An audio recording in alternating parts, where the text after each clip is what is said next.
헷갈리시면 안 돼. 그래서 이때서부터 이제 나는 김일성이야. 이제 자기도 이제 그 아까 얘기한 김광서 장군이나 김창희 이런 사람하고 같은 바지를 오르기 위해서 일성이라는 이름을 쓰긴 썼는데 그 요일성이 아니라 요일성이었다는 거예요. 김일성이가 만주에서 뭐를 했든 아직 뭘 했는지에 대한 기록도 하나도 없지만 일성이라는 이름을 사용했을 때 그 일성은 요이름이 아니라 무이름이었다. 기억을 하시면 됩니다. 자, 이제 그러다가 요 이종락이 일당이 분자금을 마련한다고 그래가지고 중국인 부잣집을 습격을 해서 털다가 아주 체포가 돼가지고 이종락이가 붙잡혀서 조선으로 이제 추방이 돼가지고 신의주 감옥에 이제 들어갔어요. 요게 그 당시에 이종락이라는 사람이 감옥에 들어간 기록입니다. 자, 이제 두목하고 중요한 사람들이 다 이제 붙잡혀가지고 감옥에 가니까 이게 이제 완전히 해체가 된 거죠. 그래가지고 김일성이가 돈을 이제 뜯어가지고 권총을 몇 자루 사가지고 그 당시에는 이제 막 마적단들이 있어가지고 막 무기가 널려 있을 때니까 그래가지고 무송으로 도망을 가서 무송에서 이제 이번에는 이제 총이 있으니까 무장강도 생활을 해요. 자, 그래가지고 이제 무장강도 생활을 막 하다 보니까 그 동네에 있던 한인회에서 야, 저놈들 저거 그냥 놔뒀다가는 조선 사람들 아주 욕만 얻어먹고 저거 큰일 나겠다 싶어가지고 요 사람이 아주 유명한 양세봉 장군이라고 아주 민족주의적인 독립운동을 했던 아주 유명한 사람인데 이 사람이 부하 고동래라는 사람과 그 부하 10명을 보내가지고 저 무장강도 하는 저 김일성 일당 다 잡아와 갔어요. 그래서 무송에 도착해서 밤늦게 이제 도착을 해가지고 너무 피곤해가지고 이제 잠이 들었는데 이 김일성이 자기네들을 잡으러 왔다는 걸 알고 거기 몰래 숨어 있다가 이 사람들이 잠든 사이에 들어와가지고 이 10명을 다 쏴 죽이고 그리고 도망을 가요. 그래가지고 이제 뭐 여기저기 이제 도망을 다니다가 그러니 이제 양세봉 부대에서는 자기네 부대원들을 죽였으니까 이놈 잡히기만 하면 이제 죽인다 하고 그러니까 이제 더 이상 도망갈 데가 없으니까 양세봉 장군이 운영하는 여기에 와서 잘못했습니다. 이제 말 좀 잘 듣겠습니다. 살려주십시오. 투항을 해와요. 근데 이 양세봉 장군이 나이도 뭐 이제 몇 살 됐겠어요? 14살 때 뭐 이래 아버지 돌아가시고 뭐 15살 때 깡패짓 하고 뭐 이종락이한테 가서 부탁부탁 하다가 나이도 어리고 이런 놈이 와가지고 옛날에 잘못한 거 용서 뭐 해달라 그러니까 그래 너 그냥 와서 열심히 살아라 살려줘. 근데 와가지고 뭐 지가 할 일 있어야지 막 무장검도 생활이나 하고 막 이제 떠도 생활을 하던 친구가 이런 데 와가지고 뭘 할 수 있겠어요? 여기서도 또 도망을 가요. 자, 그래가지고 또 떠나다가 이제 뭐 할 길이 뭐가 있겠어요? 이제 우리가 다시 잡히면 진짜 죽으니까 우리가 살 길이 뭐냐? 우리도 항일 투쟁을 하면 또 혹시 사는 거 아니냐? 그래가지고 그러면 항일투쟁이라고 한번 해보자. 그래가지고 그 무장강도 생활했던 10명하고 작당을 해가지고 1932년 10월 초에 안도현 양강구라는 데서 야 우리 항일투쟁을 하자 이렇게 결의를 했다고 해서 양강구 회의라고 해서 여러분들이 아마 역사책에 이게 기록이 되어 있을 거예요. 그 이후에 뭐 이런 왕청유격대에서 뭐 무장 투쟁을 했다라는 주장은 있는데 이 주장을 뒷받침할 수 있는 어떠한 근거도 없어요. 그래서 이제 여기서부터 이제 막 학자들 간에 막 이제 싸움이 벌어져. 야 이게 맞아 아니야. 북한에서 이렇게 주장하는데 말이야, 뭐 아니야, 뭐 이건 다 가짜야. 이거를 증명할 수 있는 것들이 아무것도 없어요. 그래서 지금 이 김일성이가 여기에서 왕천기각대 일원으로서 항일 투쟁을 했는지 안 했는지도 모릅니다. 아마 지금 그 중국 공산당의 비밀 문서거나 아니면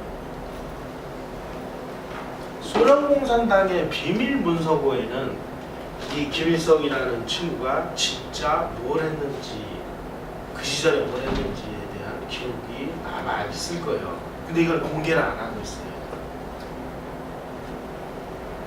그리고 김성주가 북한에 처음 들어와가지고 북한 언론에다가 나는 1931년에서 2년 사이에 중국 공산당에 입당했다 이렇게 얘기해서 북한 신문에 보도됐어요. 그런데 자기가 쓴 세기와 더불어라는 자서전에서는 나는 중국 공산당에 입당한 적이 없다 이렇게 중국 공산당에 입당했다는 걸 부인을 해요. 왜? 아니 북한의 수령님이 말이야, 이 위대하신 장군님이 어떻게 중국 공산당원이 돼? 이런 과거의 기록은 자기에게 좀 불리하고 이런 것들은 다 없애버렸어. 다. 아주 재밌는 거는요, 김일성이가 중국에서 이제 토벌대에 밀려가지고 소련으로 도망가서 소련군 대위가 돼요. 그리고 소련 공산당에도 가입을 해요. 자, 그러면 어렸을 때 아버지를 따라서 중국 국적을 취득을 했어요. 그리고 중국 공산당에 가입을 했어. 자기 말을 했다고 그러니까. 그리고 나중에 세계대전을 또 안 했대. 그리고 소련으로 도망을 가가지고 소련 국적을 취득을 하고, 왜냐면 소련군 대위가 됐으니까. 그리고 소련 공산당에 가입을 해. 이중 국적자의 이중 당적자가 된 거예요. 그리고 또 북한으로 와가지고 북한 국적을 취득하고 북한 공산당에도 가입을 해요. 그러니까 삼중 국적자의 삼중 당적자가 된 거예요. 1957년에 12월에 조선하고 소련이, 그러니까 북한하고 소련이 이중 국적자 국적 취득에 관한 합의를 합니다. 57년 12월에. 왜 합의를 하냐면은, 혹시 여러분들 그 북한에서 소련파라고 혹시 들어보셨어요? 1945년에 북한을 공산화하기 위해서 약 600명 정도의 소련 공산당 중에서 한국계 사람들을 뽑아가지고 평양으로 보내가지고 북한에 아주 뭐 군대도 만들고 뭐 공산당도 만들고 학교도 만들고 하는 요 조선 사람인데 소련 국적을 가지고 북한에 들어와 있는 사람을 소련파라고 얘기를 하는데, 이 사람들 중에 많은 사람들은 수청을 당했고 일부는 남아 있었는데, 이 사람들의 이제 국적 문제가 됐어요. 그래서 57년 12월에 자, 이제 소련에서 온 이 소련파 사람들 중에 국적을 어디로 할 건지를 본인의 의견을 물어서, 본인이 나는 소련 국적을 갖겠다 그러면 소련 국적으로 하고, 나는 그럼 조선 국적을 갖겠다 그러면은 조선 국적을, 국적을 정리를 합니다. 요때 김일성이 소련 국적을 포기를 하고 소련 당적을 포기를 해요. 그러면 요 이전까지 중국 국적, 중국 당적, 소련 국적, 소련 당적, 북한 국적, 북한 당적을 가지고 삼중 국적자가 북한에 수령이 됐다는 얘기예요. 북한이 어떤 나라인지 여러분 잘 보셔야 돼요.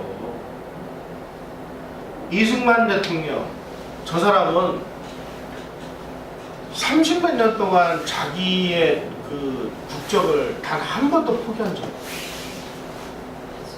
그런데 무슨 뭐 7.18라고 얘기를 해요? 누가 누구를 7.18라고 얘기해요? 이런 식으로 자기가 옛날에 그냥 뭐 국적 포기하고 뭐 이상한 짓 하고 소련군 대위가 되고 뭐 이런 것들을 다 숨기고 자기의 약점을 보완하기 위해서 이승만, 박정희 같은 사람을 7.18로 몰아가지고 이런 거를 뒤집어 씌우기라고 얘기를 하는데, 레닌의 선전선동술에 보면은 남에게 그 뒤집어 씌워서 그놈들한테 다 죄를 뒤집어 씌워라 이런 겁니다. 바로 자기의 이런 그 어두운 과거를 숨기기 위해서 하는 짓이다. 여러분들은 이걸 아셔야 돼요. 그 이후로 김일성에 관련돼가지고 어떠한 증거도 없어요. 그러니까 뭐 와다르키 뭐 이런 사람, 또 무슨 뭐 허동차 이런 사람 뭐 맨날 싸워요. 싸워야 뭐에 결론이 안 나는데. 그래서 학자들이 연구한 걸 이제 가만히 이제 그 분석을 해보니까 바로 이 책이 북한에서 그 1960년에 탈출을 해가지고 그 한국으로 귀순을 한 한재덕이라는 사람이 쓴 책인데요. 이 사람이 뭐한 사람이라면은, 이 사람 일제시대 때 유명한 공산주의자였는데 평양에서 그 유명한 신문기자였어요. 그러니까 소련 군정이 야, 김일성이라는 사람이 이제 오는데 앞으로 이 사람이 수령이 될 거야. 그러니까 한재덕이 네가 이 김일성의 전담 기자를 해. 그래가지고 전담 기자를 붙여줬어요. 그래가지고 김일성의 이야기를 쫙 듣고 김일성의 일대기를 써요. 그 김일성의 일대기는 다 뻥이야. 왜? 한재덕이라는 사람이 김일성 장군 유격대 전사초라는 걸 만들어가지고 그냥 막 엉터리로 뻥튀기하고 뭐 이렇게 해서 아, 우리 김일성 장군님이 이렇게 영용하신 활동을 했습니다. 소련 군정의 지시를 받아가지고 자기가 이렇게 엉터리로 썼다. 이 엉터리로 쓴 사람이 1960년에 탈출해가지고 한국으로 귀순을 해가지고 와서 그때 사실은 내가 김일성의 이런 일대기를 알줄 사람이요 라고 이실직고를 하는 책이 바로 김일성을 고발한다는 책입니다. 이 책을 보면은 김일성이가 어떤 활동을 했는지 이런 것들이 아주 자세히 나와요. 자, 이제 우리가 그 일제시대에 그 일본에서, 아니, 만주에서 그 항일 운동을 했던 그룹을 우리가 크게 나눠서 이제 네 덩어리로 나눌 수가 있습니다. 첫 번째로는 김구의 임시정부가 운영을 했던 광복군 그룹이 있습니다.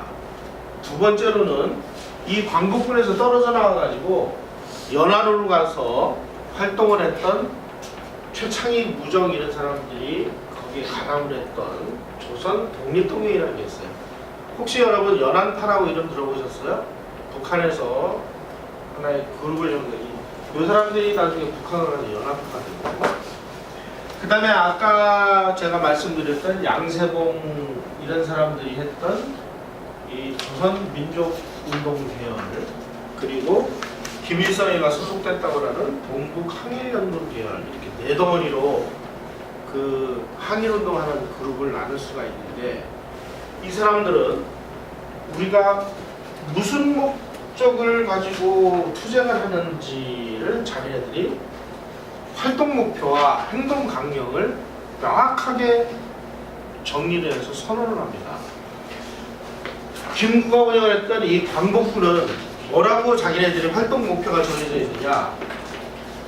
그 당시에는 이제 그 임시정부가 중국에 있으니까 중화민국과 합작하여 우리 두 나라의 독립을 회복하고 저 공동의 적인 일본 제국자들을 타도하기 위하여 우리는 항전을 한다. 조선의 독립과 해방을 위해서 투쟁을 한다는 뜻입니다. 자, 연안에 있던 조선 독립동맹이라는, 여기도 뭐라고 되어 있느냐? 조선 독립을 쟁취하기 위해 조선 혁명운동과 반일투쟁에 적극 참여한다. 조선의 독립과 해방을 명문화했어요. 양세봉 이런 사람도 마찬가지예요. 자, 그런데 김일성이가 속해 있었다고 하는 이 동북항일연군의 활동 목표와 행동 강령은 무엇이었느냐? 반만 항의를 통해서 중화조국을 옹호하고 동북실지, 그러니까 중국 사람들은 만주라고 안 그러고 동북지역이라고 얘기를 해요. 잃어버린 동북 땅을 되찾고 항의를 통해서 중국을 구한다. 항일 구 중국이다. 이렇게 돼 있습니다. 자, 아까 얘기한 광복군 이런 데에서 얘기한 조선 독립과 조선 민족의 해방 찾아볼 수 있습니까? 자, 김일성이가 동북항일연군에서 무슨 투쟁을 했는지는 좀 이따 우리가 따지기로 하고, 이 사람이 속해 있었던 동북항일연군은 우리 광복군이나 조선독립동맹하고는 완전히 달리 항일운동의 목표가 뭐냐면 중화조국을 옹호하고 만주를 되찾고 항일을 통해서 중국을 구하는 운동이다. 이렇게 정리를 해놨어요. 자, 아까 제가 말씀드렸죠. 김일성은 중국에서 가장 학비가 비싼 중국 사립학교를 다니다 퇴학을 당했고, 중국 국적을 취득했고, 중국 공산당원이었고, 중국 공산당이 만든 8.3 부대인 동북항일연군에 자기는 소속돼 있었다고 해요. 소속돼 가지고 항일투쟁을 했는데 그 항일투쟁의 목적이 중화조국을 옹호하고 중국을 구하는 거다. 이게 조선의 독립과 조선민족의 해방을 위해서 한 투쟁입니까? 여러분들이 김일성이가 항일 투쟁을 했다고 배웠는데 무슨 투쟁이었느냐, 무슨 투쟁. 이렇게 써있어, 이렇게. 그래 놓고 무슨 헛소리를 하고 하는, 자기가 옛날에 지은 저런 부끄러운 과거를 숨기기 위해서. 자, 여러분, 이렇게 되면 김일성이가 이렇게 이제 막 역사를 날조를 해놨단 말이야. 낙서를 탁 해놓고, 야, 이 정도면 뭐 됐겠지 하고 탁 가만히 생각해보니까, 야, 그러면 이거 중국을 위해서 투쟁한 것밖에 더 돼? 우리 조선을 위해서 투쟁한 게 뭐 있어야 되잖아. 그래서 나오는 게 부천보.